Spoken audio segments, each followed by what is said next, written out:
দেশে অর্থনীতিতে বড় কোনো সংকট না থাকলেও নির্বাচনের আগে নতুন বিনিয়োগে ভরসা পাচ্ছেন না ব্যবসায়ীরা, এমন কথা জানিয়েছেন তথ্য ও সম্প্রচার উপদেষ্টা মাহফুজ আলম। দুপুরে রাজধানী গুলশানের একটি হোটেলে গবেষণা সংস্থা ভয়েস ফর রিফর্ম ও ব্রেইন আয়োজিত সম্মেলনে তিনি এসব কথা বলেন।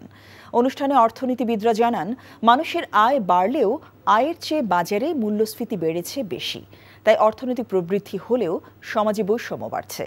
তারা বলেন, ৬৫% পরোক্ষ কর সাধারণ মানুষের জন্য বড় বোঝা। পরোক্ষ করের পরিবর্তে প্রত্যক্ষ কর বাড়ানো উচিত। এ সময় এনসিপির নেতা হাসনাত আব্দুল্লাহ জানান, দেশের উন্নয়নে বড় বাধা আমলাতন্ত্র। তিনি বলেন, দেশের মানুষ এক থাকলে আওয়ামী লীগ আর ফিরে আসতে পারবে না। একদিকে দারিদ্র, অন্যদিকে বৈষম্য। সমাজের উঁচু স্তরের ৫% হাতে রয়েছে ৩০.০৪% সম্পদ, আর নিচের যে ৫% তাদের হাতে রয়েছে ০.৩৭%।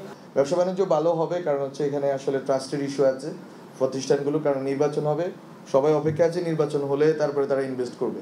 ইট ইজ নট যে এটা হচ্ছে গভর্নমেন্টের বড়সড় ক্রাইসিস, এটা হচ্ছে মূলত হচ্ছে যে পুরো মার্কেটের ট্রাস্ট নাই যে আসলে আমি এখন টাকা ডালবো কিনা। পার্লামেন্টের সিঁড়ির কার্যক্রম 14 মাস লাগছে, পাশ হওয়ার পরও কাজ মানে ফাইলটা আসতে 14 মাস লাগছে।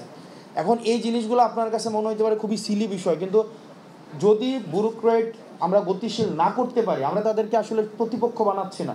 এই প্রজন্ম কিন্তু ফার্স্ট আমরা যে কিভাবে জোরে দৌড়াইতে হয়, কিন্তু আপনারা হয়তো রাস্তাটা চেনেন। বান্ডেল থাকলে প্রতি সেনমানিতে টাকা বাঁচবে। বিকাশ সেনমানি বান্ডেল কিনে জিতুন প্রতি লেনদেনে।